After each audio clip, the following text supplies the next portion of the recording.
Welcome to a very special episode of Inspirado Projecto. All of these are very special episodes, by the way. This one is an interview with Sommer. I met her during the harmonic convergence, and you'll hear about that story in addition to the Monroe Institute. Some of you might have heard about that famous CIA document that's circulating around, the PDF. They talk about the Gateway Voyage. Search for Monroe Institute CIA PDF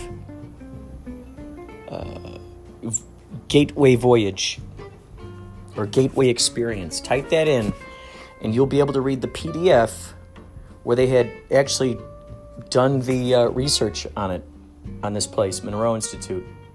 It's quite astounding and alarming. And I put the link in this description here. All right, get ready, folks. Hi, it's Mickey Dolans here. You're listening to Inspirado Projecto.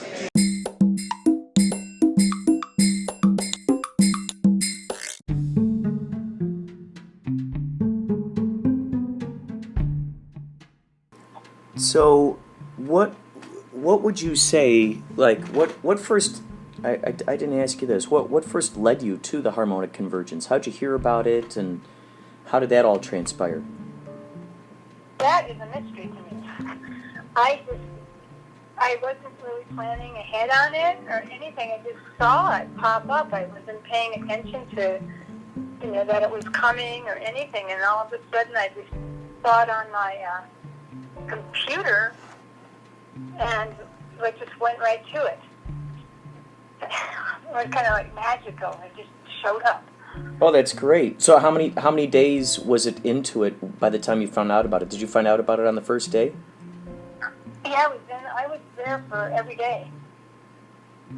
Incredible. I was so pleased. I was so impressed with the quality of the event, visually, intellectually, diversity. Everything about it was really special. And then having the lounge afterwards, so to speak, the Zoom call, was lovely. And just so beautiful that they thought of it ahead of time. Because it could have been one of those things, that would have been a good idea. But instead it was like perfect.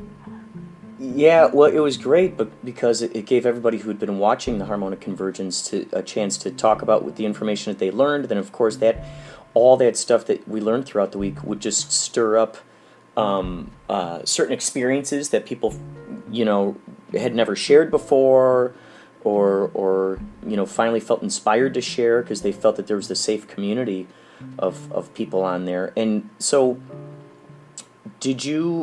now the stories that you were telling me about, are these stories that you've shared with other people, or do you get a certain vibe from people before you share them with them, or how do you go about that? I just use my intuition. Some people are just not that open, but I'm not. People do. I don't hide that I go to the Monroe Institute. My brothers aren't necessarily as. Some of them aren't interested in some of these topics. There's a few of us that are in the family, and then others that aren't. As far as the experiences, they started younger in my life, and so I've shared through the years, and they're so varied. And that was what's kind of fun about being in the lounge after the harmonic convergence. You listen to this person and that person, and like, I had that experience. Oh yeah, I had that experience. Oh, that experience. And it was funny, and it's just kind of neat to be reminded of some of these things that have happened in your life.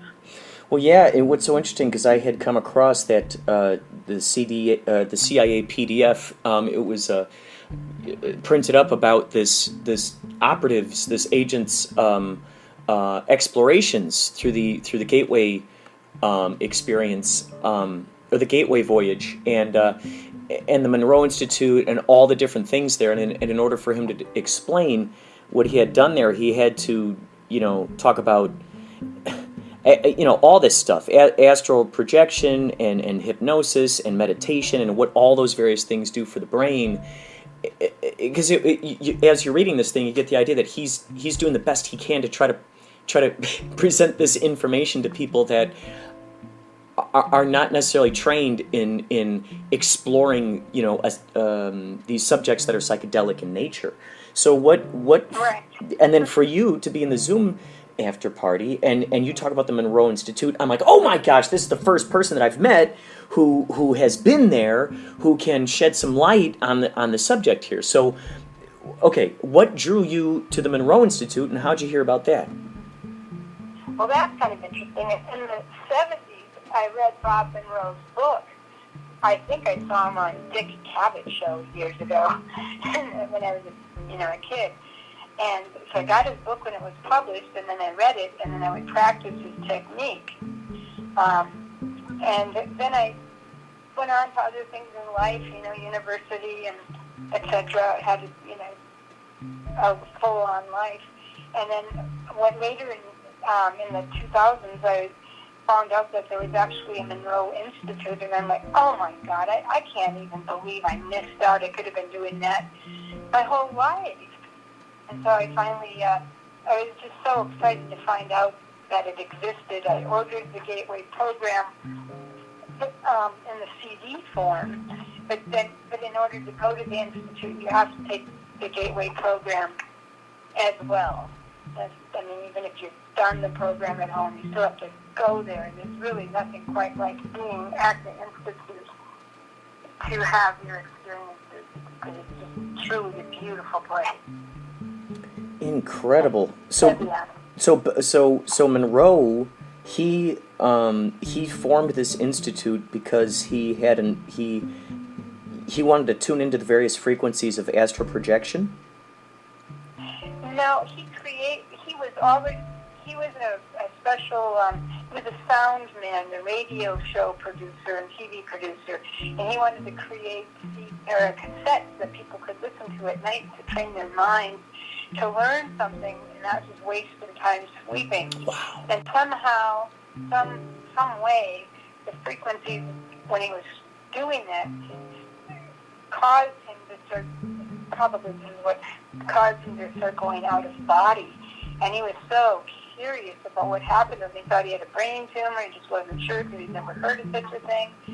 And then he, being curious and wealthy was a wonderful combination, because he was able to create the Institute and find other people that were interested in exploring consciousness, states of consciousness.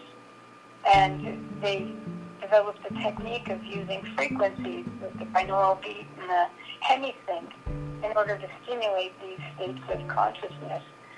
And it just kind of started with a small group and led into the other group of, more people continuing to go to the Institute to today.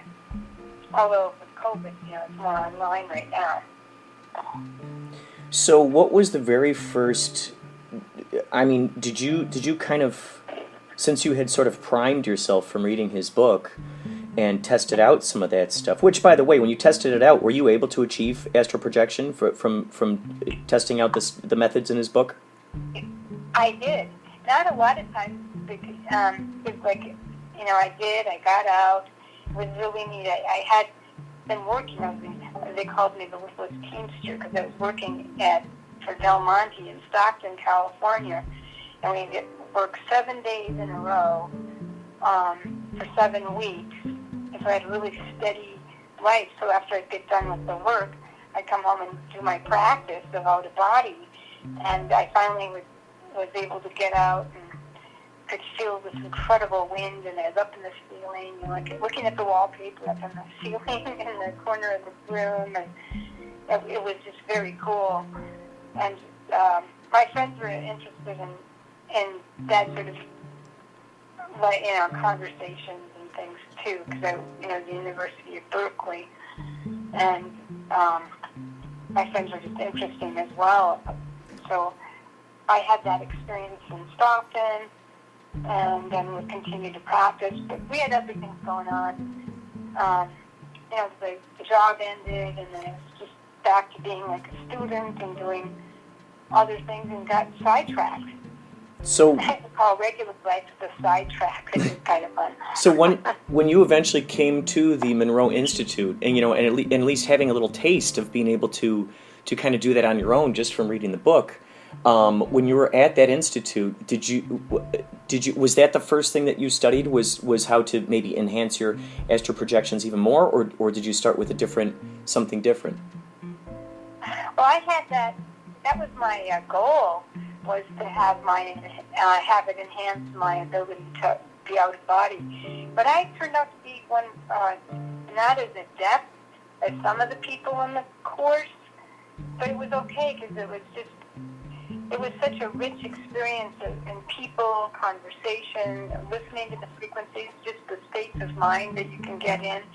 That I wasn't dissatisfied by not having, major out-of-body experiences. And there's even a word for it, because people go to the Institute and they're so excited to have something happen, because you spend a bunch of money and you've got your week and your excitement to be there, and then somebody else is like having these great experiences, and it's almost like you limit yourself because you're so excited.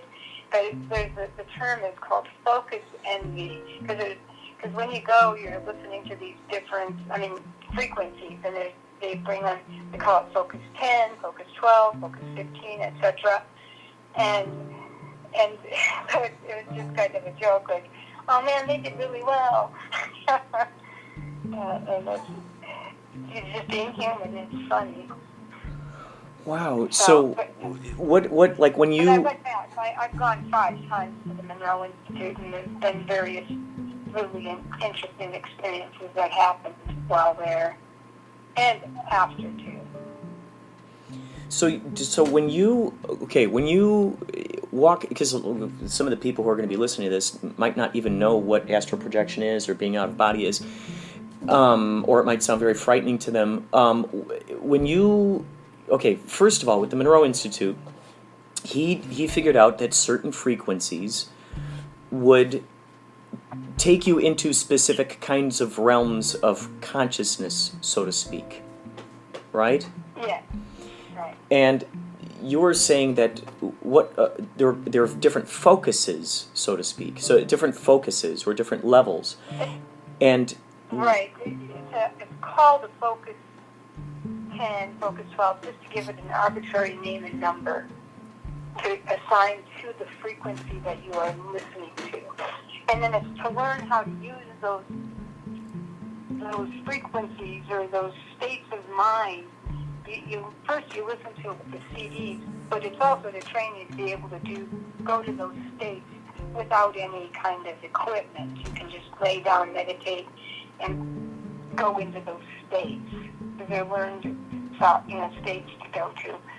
And it turns out most of people have a lot of their out-of-body experiences and abilities to get out in the low, like focus 10 and focus 12, which are the low, they're very easy to get to those states. And then you were saying that at a certain, there was that sort of event horizon, so to speak, where you click over past the focus where you are, let's see, how do I explain it? You said that there are those certain focuses where then you can actually meet up with relatives and friends who have passed to the other side. Right. Now, those things can happen just as we know. They can happen right here in the now, mm-hmm. as well as when you go to those states. But when we call the frequency of like 20, focus 21, 22, roughly is really getting into the frequency of where people that are on the other side can communicate more easily, or you can communicate more easily with people on the other side. Mm. And so we can all travel to those places, and it sounds kind of wild, but it doesn't seem like it at all when you're studying. It just seems kind of basic and normal. And let's see. So Focus 27 is a place. It's a frequency, but it's also kind of it's a place in a sense where people can come and go from this reality to a non-physical reality, but it is somewhat similar to this space. It's more of it's an astral space, astral place, and it's there's no end to how big it is really. Incredible. So okay. So now this place that you're talking about, you were saying that they were doing exercises there where the students would attempt to meet up in the astral realm, right? Right. Well, with the at the Monroe, let's see, when we were doing focus. Okay, one of the events that I went to, we wanted to go and communicate with people that had gone to the other side and go to what's called the Healing Center, and just to see what we experienced, and it was really interesting because when you go to the Monroe, there's 24 or less people there. 24 is the maximum number of students per class, and it's a 6-day program. Just to get, and people have their own little space to sleep. It's called a check unit. So you do your meditation in this little, it's like a ship's captain's bunk, where you pull the curtain closed, you put your headphones on, you listen to the frequencies, and after you've done your meditation with the frequencies, then afterwards we go back and share what our experience was. What we did. Did we see anything? Did we have an experience? If so, what was it? And we just share with the group if we choose. And so one time we went to, the idea was to go to the Healing Center. And it was so cool because a lot of us saw many very similar things. Like I saw rainbow lights being combed through new arrivals. And, because this life can be kind of traumatic here on Earth. And so some people saw certain healing modalities where it's just, there's one person saw somebody being put into it looked like a giant marshmallow that shook the person around, and then they kind of popped out like toast, like they'd just been refluxed in the astral body or something. And somebody else said, "Oh my God, I saw the exact same thing." And it was just really interesting to compare notes.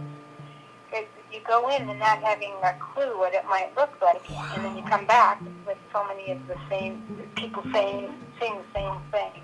Incredible. And it's just cool. So have people been able to sort of Venn diagram their imaginations of what they've seen of that, and been able to sort of construct a picture together to kind of see what that might look like based on all those experiences? Well, perhaps somebody's done it like that, but it's like you do hear that other people, a lot of people see the same thing when they go to the different states. Wow! So it's interesting. Or somewhat similar experiences with different characters and different people with it.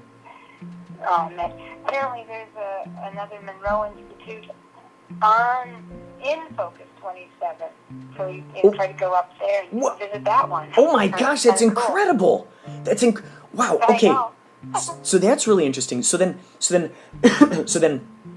did Monroe or what's the story of that? How did that get built within there? Did they? Because I'm imagining that someone must be able to bring their imagination with them as they intend. Like, can you intend on bringing something that you want to add or sort of design the place with? Like, could you imagine some sort of animal and then go, zip, all right, we're going to focus 27, and we're going to bring this animal to this imagination land, to this layer here, so to speak.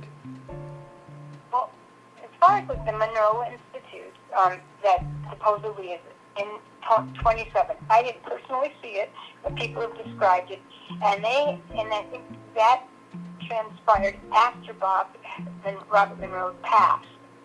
Wow. Because he died, I think in the 90s. I don't remember. I never got to meet him. I was so disappointed. But I did get to meet Bob. And so I've heard about people going there and having had conversations with him there. I personally haven't had that experience, but wow. I do know people that have. Wow. This is fascinating. This reminds me of like those tales of the shaman where they smoke their peyote and they go all the way up to the White Lodge, the Great White Lodge, and they commune and they learn about all this great information, and then they come back down into sort of these human avatars and they share their knowledge with the tribes. And this is so interesting because... Well, I think it's the same place. Yeah, I mean that's what it's sounding like. I mean this is really intriguing to know that that he has been able to build another Monroe Institute within that realm. I mean, imagine, like, that's so crazy. That's just amazing. Like, imagine having that kind of relationship, and that's sort of like nonchalance and what's the word I'm thinking of? I don't want to necessarily... It's kind of like that, sort of taking it for granted kind of attitude. It's like taking it for granted that this floor is still going to be here as I walk down, down there, or that my cat is going to allow me to pet it. Like that, having that self-assurance, to be able to have that kind of self-assurance and connection with traveling to these places, that you figure out how to actually build yet another realm within that realm, for your students to visit. I mean, that's just incredible. That is just incredible. Well, because people want to keep studying. I mean, when you go to Focus 27, I mean, most of us find there's so much to learn and do and grow. And you hear about the Akashic records. Apparently, they're in like Focus 27 or PAR. It has so many different names. So like in the Indians would call it, the Native Americans call it, what is it you said? The Great White Lodge, right? Yeah. They go up there and they commune in this... Wow. Up there.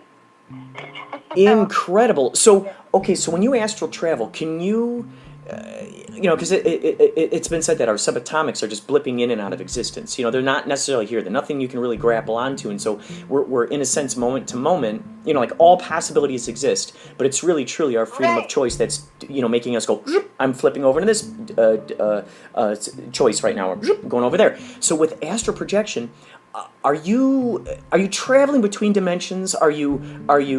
I mean, what does that seem like? Can you go? Whoop, all right, cool. I'm going to go to my future version of myself and tell them something, or I'm going to go to that 8-year-old version of myself. But what if it's not the same version of myself in the same parallel, universe that I live in now? What if it's a different parallel version? So, are those thoughts going through your head too as you're astral traveling? I personally haven't had that experience, but it's really funny because.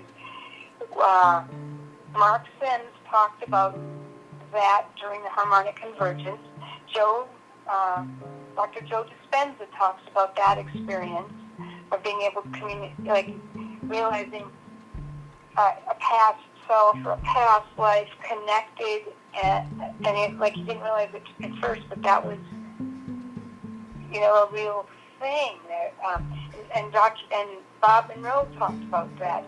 Realizing, like seeing a vision of something, and then realizing, that was him looking at himself from that different vantage point, and then himself looking at himself, like from these different states of kind of different personalities and different timelines, and it gets to the whole thing of like, oh my God, we are all one, and we're multifaceted, and like with Mark Sims, what was the name of the hash bar? Yes. He said that he thought perhaps Heshbar was in fact one of himself, a different life, a different experience, a different part of him. And so I think we all have those different parts of ourselves. But when we're in this world, it's sometimes it feels very heavy. It's hard to imagine all these possibilities and things. Because we've got to pay the taxes, do the dishes. What's great is being able to have things like the harmonic convergence to kind of help us remember, these amnesiac avatars down here, forgetting the cosmic agreements that we've made in those other planes and stuff. And it's great when you have stuff like the harmonic convergence, because people like yourself come to the surface and go, that thing that Amazon rainforest shaman was just talking about a minute ago. Yeah, we, Monroe over here has figured out the science behind, visiting those realms, and it's just like, wow! It's so interesting when you think about how all that stuff just Venn diagrams, the stuff that the monks up in the Himalayan mountains that are meditating and achieving those states with the unified field that the Monroe Institute then offers, and all the stuff that the natives who are smoking the peyote, or the other guys who are drinking their ayahuasca, and they're all, finding those agreements that, there's a lot swimming around. There's a lot swimming around out there. I know, it's so exciting. And the harmonic convergence was just so great for having all these conversations. It was really, like in the lounge, it was really lovely to hear people being able to share how they felt, and they didn't have anybody else that could do about it, and it was kind of neat to have a place for them. I've never been shy about sharing how I feel, or even when somebody, because I've had so many wild and crazy experiences, not tons of them, but it's like a variety, and it's like you forget, because sometimes life seems kind of heavy, like I was saying, but like, oh my God, yeah, I heard voices. My brothers and I was saved by a spirit or an angel. It was a voice in my head that saved. I'm only here because of it, and yes, that happened when I was young. Were you? Did you? I remember in one of the lounges. Was it you that talked about that you heard the voice about you're driving behind a truck and something fell off of the. Me. Yes. Can you tell that story again? Well, first I'll say the first time I heard the voice, I was about 10. And I was in Minnesota. I decided to walk home along the road rather than our path between my grandparents and my family house, which is a country hill and a path. I wanted to go look at the weeping willow tree, so I took the road and was going to go down our driveway instead. So it's way out in the countryside, and this car drives by. I waved because I'm from Minnesota, because the guy waved. Then he turned around and waved, drove back and waved again. So I waved, but then he turned around again, and the voice in my head said, "Pick up rocks and run." It was really commanding, so I picked up a bunch of rocks, and I was about 10, and I'm, small. And the car comes up next, across the road from me, and stops and opens the door and says, "Hey, little girl, do you know what sex is?" And I said, "I have rocks." And I got really fierce. I said, "I have rocks, and I'm going to throw them at you and get out of here." And I've always kind of wondered if he turned white and drove off, and it's hard to imagine he was that afraid of me. So I've always kind of wondered if something appeared behind me. Then years later, my brother, I'm the oldest of 6, and I had all my brothers in our station wagon. And I was driving down the highway because I was picking somebody up from some sleepover, and the same voice came into my head and said, "Slow down." I mean, he yelled at me, "Slow down now, get back, get way back, now." And I just put the brakes on and slowed way back. As soon as I was out of range, about 10 wooden boxes with glass pop bottles flew off this truck and would have come right into our windshield. But I was safe because I backed off. And they all just flew off. I was like, I don't know what would have happened if I said that, had we hit those. And that's the last time I heard that voice. I've always thought it would be nice to chip in and say, maybe you don't want to date that person. But so it didn't. And what's interesting is that was long before you learned about Monroe Institute and all that. I mean, what would be interesting... wouldn't that be interesting if that was sort of an astral version of yourself kind of going, because I think sometimes about how, so right now here you and I are talking, and then there's a future version of ourselves thinking back to this conversation. So knowing that there's that future version, just like right now, here's your future, here's your now version, there was your past version. So what's interesting is, what if, and this just popped in my brain, what if you recounting this story is you actually whispering in her ear, pick up those rocks, It'd be kind of interesting if there was that loop in it that was just... Whoop, yeah, whoop, it's whoop. really interesting. You just wonder. People talk about, they love their animals and, they hope to see them again when they pass. I just thought this is such a cool story that with Bob Monroe, when he would go out of the body, and sometimes he had this creepy feeling that something was grabbing him and jumping on him, and he realized after a while, after he had been out and was like so adept at it, all the cats he ever loved that had passed still lived in his house, in the outer body, in the astral. Oh, wow. And they jumped on him when he was in the astral because they were so excited. Oh my gosh, that's great. It's so cool. Wow, who knows how much unpublished material he's got, or recordings of him talking about experiences. There must be just a treasure trove of that stuff that's never been released, because you'd figure someone who can become so adept at that, where it's just so commonplace, then you figure you have tons and tons of these examples. And I mean, gosh, okay, so we're... Read his books. I definitely got to read his books now. Now you were telling me an extraordinary experience about how you saw a UFO with your friends while you were out there in the darkness, huh? It was in the night. It was in the daylight. Oh, it was in the daylight. It was in the daylight. That's right. Yeah, that's right. It was like evening. You could see the color of the trees still, so it was light enough that you could see green in the trees. So, yeah, there were three of us, and it was way out in the countryside. I guess it was outside of a place. It was a ghost town called Geneva, but a friend of ours had bought some land and put his yurt up, and it was right on the edge of a canyon. And we were outside. It was summer, and it was evening, and he said, "Oh my God!" And I look, and there's a UFO, unidentified flying object. Whether it's government or not, I have no clue.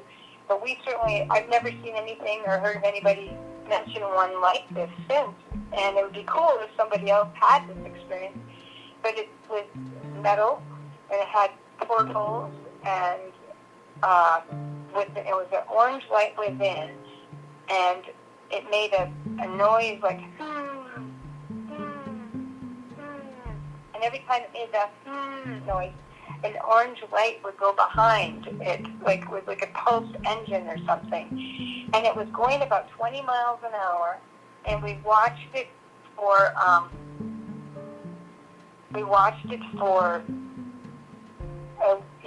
quite a long time, at least 20 minutes, I think it was, because it was just going really slow. As it came up, went down the canyon, just creeping along.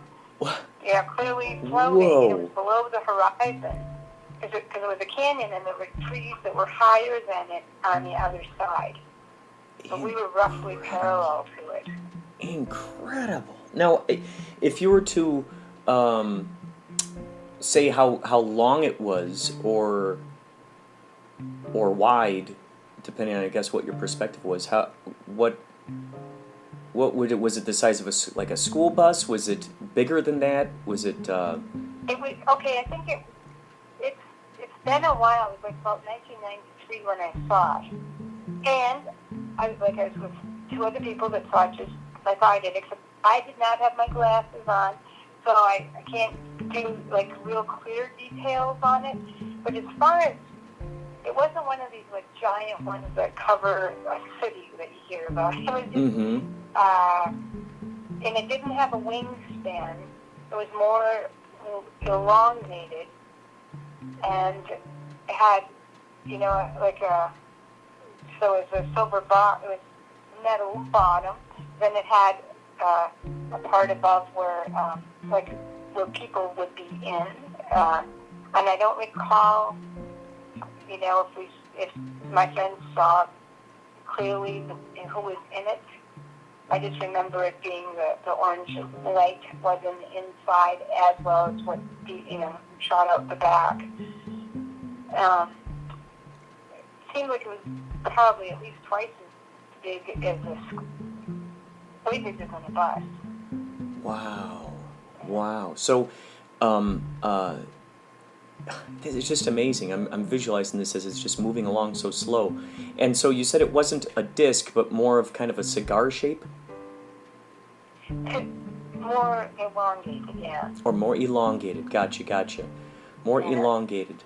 It would be fun to connect with the two people I was with and see what they remember still. Yeah. Of course, it was before cell phones. We didn't have can take a picture. We didn't have camera handy. Now, have you because there are all kinds of interesting shapes that that are out there that people have taken photos of or described, drawn pictures of.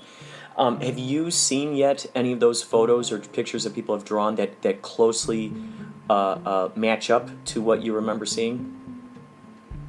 Not yet, and I haven't heard of anybody describe the light shooting up, the sound with the light. Yeah, it's so interesting because the first thing that's popping in my mind is I just get I don't know if you've ever seen the movie Heavy Metal, but I'm just getting this kind of funny image in my brain of it's like a couple of teenage, ETs that borrowed the family's vehicle, and it's like one of those old Buicks or something, that's kind of coal powered, so every time it's it's burning off the coal like an old train engine or something, like some old steampunk kind of thing, and it's just kind of putting along real slow. So when you were describing that to me, I was just thinking, wow, how comical that would be. It's like seeing one of those old, when they call those cars the boats. They're like, here's this old boat, and it's just like this solid looking thing with the big tail fin. Their boom box. Yeah. Wow, man. Wow. Yeah, I would love to hear how those folks described it. It's interesting because I was telling you of the experience that I saw out in Chicago, where it was a very slow moving triangle shape that was going behind the skyscrapers one rainy night. Very, very slow. And when you told me about how slow yours was moving, I was like, yeah, I thought that was quite curious that this big triangle was moving so very slow. You're just, even when you see airplanes fly in the sky, you're like, oh, that looks like it's slow. But no, it wasn't even that slow. It was slower. It was like, what? Exactly. And ours was too. It's so. It was slower than a plane can travel because we had an airplane at the time, and we had one of the slower flying airplanes, which is the Bat-21, that can go down to 35 miles an hour. And oh my gosh. Way slower than a plane. Oh my gosh, that's incredible. It's almost it's so funny because you think with this technology, if they had a choice between moving fast or slow, they just move fast. They blink in and out of, jip, jip, jip, jip, there it is. Whoop, you saw it, now you didn't. You figure that they'd really want to be seen if they're moving that slow. They're like, you see, are you catching this? Hey, you, are you catching this? I'm letting you soak it in. I was looking on a map today of trying to figure out exactly where that was, because I don't have the address of that spot, but looking for the canyon, and there really aren't any houses out there. It was it's flying below radar. Oh my gosh! So it was probably trying not to be seen, and we're just going along.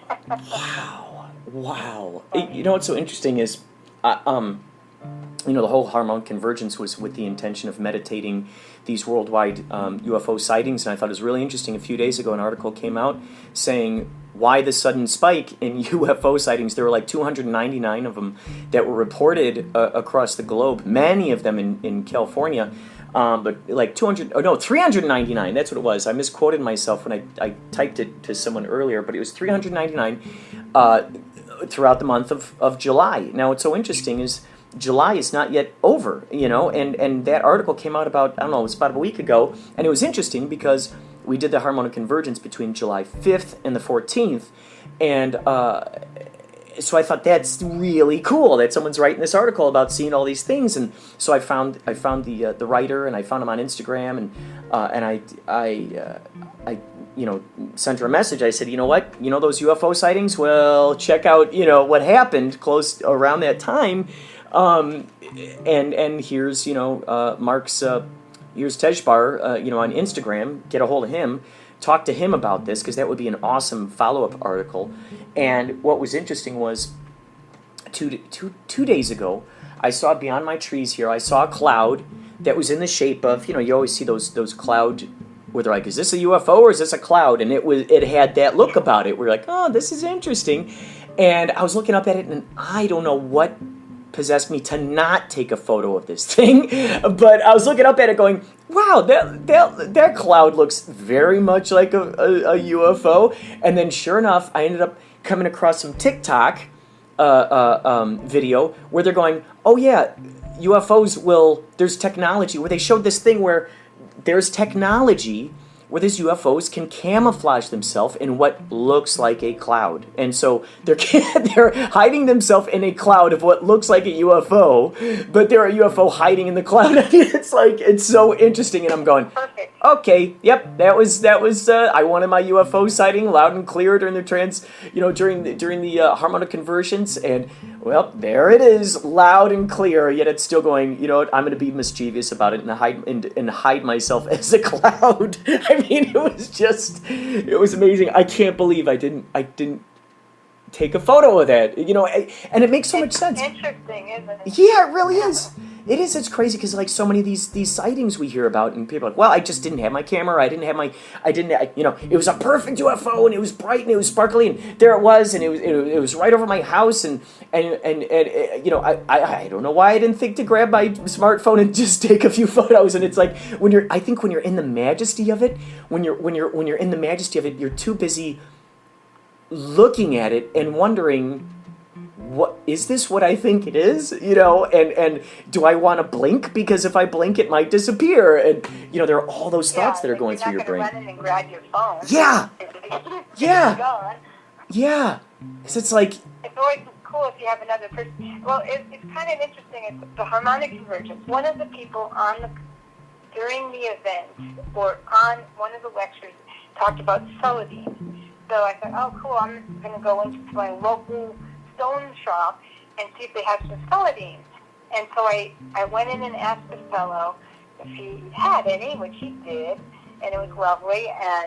But he was like, I said, yeah, I was just listening about the harmonic convergence, and that's why I was inspired to come in and get the celandine. And I said, yeah, there's like 60,000 people out meditating to hope that there'd be UFOs showing up for communication. He said, oh my God, all the hair on my arms just stood up, because he and his family and friends were camping in Mount Shasta 2 days before, right when the end of the convergence, when the convergence happened, the main night. He was in Shasta, and this guy he has a rock shop now, but he was military. He applied he was going to be an astronaut, but timing-wise, he didn't continue with that. But he said, I've been on ships, I've been on planes. I mean, I've seen, I've looked at the sky, I've flown a ton. And he said, when we're in Shasta, there were 8 of us that saw these lights. They took videos, and he shared a video with me, of which, a night video with lights is not real impressive, but it was their enthusiasm, because as they're moving the camera, it's going all over the place. Oh my gosh. And so that wasn't, they said it was silent, and it was moving, and none of them had seen anything like it before. Man. And two of the people that were with him said, oh my God, there's like 60,000 people meditating right now, hoping to have contact. And here we are having contact. Oh my God, I love it. I love it. And they thought, well, maybe it's a drone. So the next night they got their drone out, and they said, no, it couldn't have been a drone, because it was silent, and it was just super. The drone was really loud. It was so not the drone, and they said that the UFO went and landed on Mount Shasta. I don't know Mount Chesterwell at all. I've just driven by it, but they said it looked like it was landing on an area, I think it's called Ascension Rock or something, where they saw it go. It looked like it landed. But, incredible.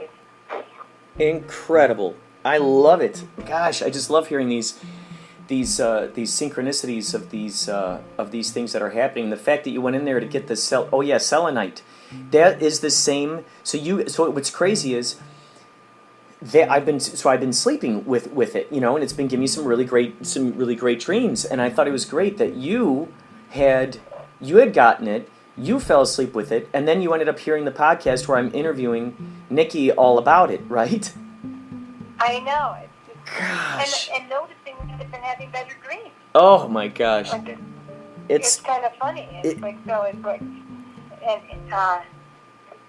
it's just very fun to have all these connections. Yeah. And then to be reminded that we have these magical experiences and that we can share with each other, and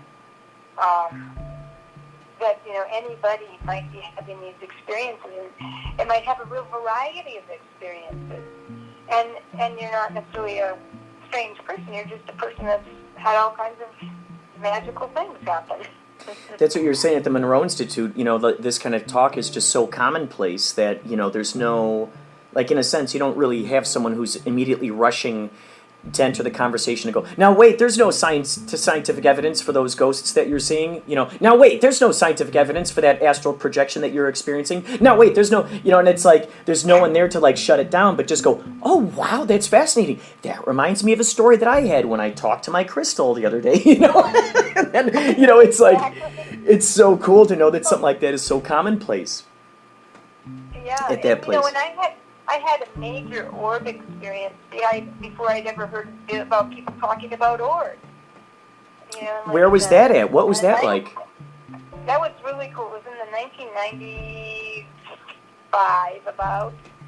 I was practicing Qigong out in the woods in the afternoon, and it's like about a 45-minute practice, and I all of a sudden started these little white lights. It was 2:30 in the afternoon or so, and the sky started filling with these white lights. It's like if you had tennis balls that were still dense and white with a little bit of softness around the edge. The sky filled with thousands of them, and it was. I was like, oh my gosh! I hope I can see again, because I mean I can't even see through these. Whoa! Whoa! It's so dense. And I just continued to practice, and when I finished my practice, they just slowly disappeared. Did you? It was so neat. And then you start hearing about orbs, and then at the Monroe Institute, we go out at night and say, okay, we could take photographs, and then we just like, okay, orbs, we're ready for you to come in. And then we keep taking photographs, and then all of a sudden, all of our photos are just filled with them. Oh my gosh, I love it. Fun. Oh my gosh. Oh my gosh. You know, it's so interesting. When people get an invitation to the party, they're going to show up. You know, so it's funny because all these seemingly invisible beings that are just floating around us, they're you know, it's like they're just like, come on, man, come on, let me invite me to the party. You know, like invite me to show myself to you. And it's so fun when we include the universe in our daily coexistence. It's beautiful the ways in which it'll bedazzle us in the camouflages that it wears. It just blows my mind.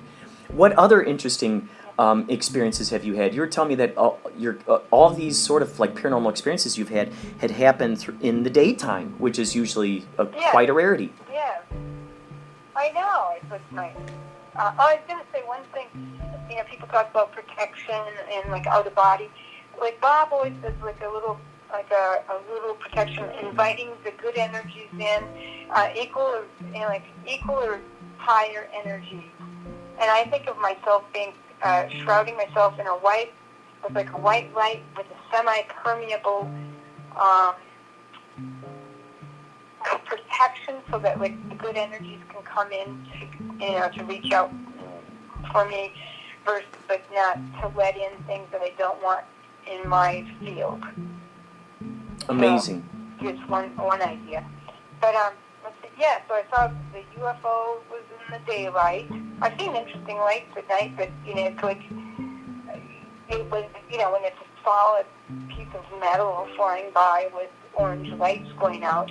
It's like it'll have to be pretty impressive next time. Wow. Wow. In the daylight like that was pretty awesome. Wow. The ghost experiences I've had were in the daytime. The orbs were in the daylight. So what ghosts did you see, and what were the circumstances with ghosts? Well, one was in a big brownstone. I had an old friend of mine. He lived in the attic of a brownstone in downtown in Chicago, near the DePaul, I guess. And it was, or I don't know, it's a fancy mansion part of Chicago. And so I was taking a nap in the afternoon, and I had one of those things where your bed is shaking and you're paralyzed and you have to like force yourself to move, and you're wide awake when you move. And I guess it's like supposedly an interesting entry from out of body, which I don't have any memory of traveling. Oh. Other than just like trying to get out of the paralysis. So then I'm wide awake, and then this ghostly figure slides through the wall, and it's wearing like a white dress and has long ribbony hair and a blurred face. And it was not a pleasant feeling. It was kind of a creepy energy. And then we're staring at each other, and then it continued on, and then it started moving again and went through the wall. And I told the fellow who owned the house, I said, I saw a ghost in your attic. And he said, you saw the ghost? I said, yeah, you didn't tell me you had a ghost. And I did. And then he just turned white, and he said, I thought it was over. He had it at the house exercised. Oh, my gosh. The furniture and things were always flying around up there, and he was scared to death he was going to sell the house, but he had exercised, and it had been pretty quiet. And hopefully it didn't get stirred up again. Oh, my gosh. But, oh, my gosh. Kind of weird. Oh, my gosh, it's crazy. Wow. How long did this woman like hang out there? Like what? How long did you like look at each other? A few minutes. Incredible. And I was just visiting, so it wasn't like I lived there. Yeah. But I did. The friend whose room it was, so that he would sometimes hear whispering in his ear. Whoa. And I had no idea what it said or anything, but he, was kind of. Wow. Incredible. And then the other major ghost experience was a number of days, and it's actually on a property that I was house sitting for about 20 years ago, and I am now actually living like kitty corner across the field, the same property. Whoa! It's so weird. Like, I'm not sure I'm going to go over there. But it was one of those weird things where I went out to feed a horse because it was really cold, and it was an old horse that needed oats. So I went outside and I noticed the outside light was on, so I turned it off. And I went back out a couple hours later to give it more oats and noticed the light was on. Thought, well, there must be another switch, where it can go on. I might have turned it on or off or somehow. So I notably turned it off from up to down, the little switch. And then later in the evening, I went out to give some more oats to the horse, and for God's sake, the light was back on. And I thought, that's so weird. So I went and looked, and it had been physically lifted to the on position. And the only one in this house. And this was a wacky house. There were like 20 bedrooms, because it was an unattractive building that was meant to house lots of kids that needed a home. I mean, I think even Mother Teresa sent some kids to live with these people. And they just had a variety of kids living there, but there was some lawsuit going on that they thought that people were taking too much money, and it seemed like they were doing some good things for these kids, for sure. But somehow 60 Minutes was coming to do, I think it was like 60 Minutes or one of those was coming to do an interview or a walkthrough of the house, because the court was the jury was being filmed as they're walking through the house by the 60 Minute people. So they had turned all the lights on and everything, and so I went, after everybody had left, I went through and turned all the lights off, shut the doors, and shut the kind of the upstairs area to be, just so no windows were open or whatnot. And downstairs, after I shut everything up, all of a sudden this one hall of where the light was that was turned on for the horses, all of a sudden all these doors are wide open and the lights are on. And Whoa. like, that's creepy. And so I shut all the doors, and then I get this weird feeling, and it's like, okay, all the lights and doors are all open and on again. And this happened for like 2 or 3 days where I was doing that. And one time I heard this talking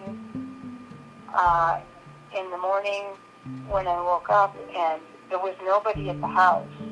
Another time I had taken a shower, and the door that I would have gone back to, there were 3 different stairwells to go to the second floor, and I was on the second floor, and I couldn't get to my room because the door had been, it was like I'm pushing on it, and it just won't open. And then all of a sudden it just lets go, and it looks like there's a chain hooked at the top that I'd never noticed before. But I felt really weird. So I went down down a different stairway, went up to my room, and I looked in the mirror, and my hair, I had just washed it, was all wet. But 20% of my hair was floating around my head. Whoa! Whoa! It was so creepy. And it's like I had gone through a field of some sort. Incredible! I know, and that's daytime again. But it just, so I'm not really excited to go to the house again. Well, I can imagine. Holy cow! So that happened. So then the lights in the hallway are still being turned on. So I go and I shut everything again, and like a half an hour later, I get this feeling like I got to peek again because it just felt weird. So I go and I look, all the lights and all the doors are wide open, except this time there's this chair, this huge, heavy chair that somehow made itself, got through this little door, is upside down in the hallway. And I'm like, okay, that's it. I just got my dog, and my son was at school, and because he was there with me, and he had weird stuff happen to him in the house too. And I just left until I brought him home, and then that was our last day. The people that owned the house came back, and I told my friend, this house is haunted. And he made a joke. He's like, no, it's not. Well, that night when we were there and the other people were in the house, then the smoke alarms would go off all night, and would go on and off, on and off. Whoa. So that was kind of funny. That was my last day there. That's incredible. That's ghost I've experienced. It's great. I mean, you've just been a magnet for these really incredible circumstances that some people hope to have just at least one of those in their life. It's great how this stuff just kind of comes to you, and you take it so well in stride. I just got to say, we got about 2 minutes here before the podcast kind of hangs up on me on us. What are some? Do you have a website? Do you have ways that you'd want people to reach you, or do you have any sort of, I don't know, are you part of any companies or anything that you'd like to promote? Well, I'm part of an international travel club, which we're not doing a ton of travel at the moment, but it's worth knowing because it's the greatest travel app out there. And right now, at the moment, I'm like Facebook or Instagram, and I could share that with you on wherever you show this. like, I'm Adele Sommer, on Facebook, or do you have a little listing where this goes? Yeah. I'll put this in the description area. Okay, cool. So I'll share that with you. I just want to say you're one of the most cheerful, pleasant people I've met. I just think your enthusiasm is just fun and inviting. Very nice. Thank you. I do whatever I can to make sure that people feel safe and sharing their stories, and I really thank you. Thank you for wanting to be interviewed and to share all your astounding stories with people that they're not used to hearing. I think this is really good. It'll shake some people up and maybe inspire them to remember some stories that happened to them, and maybe they'll feel like sharing. Which, by the way, if any of you people want to submit any of your stories, you can send me your audio to inspiradoprojecto@gmail.com, and I'll play them on here on the podcast. And also, there's a phone number if you want to leave something on the voicemail. It is 561-203-9179, and I'll play those on here too. Well, Adele Sommer, which is a great name, Sommer, which is just a great spelling right there.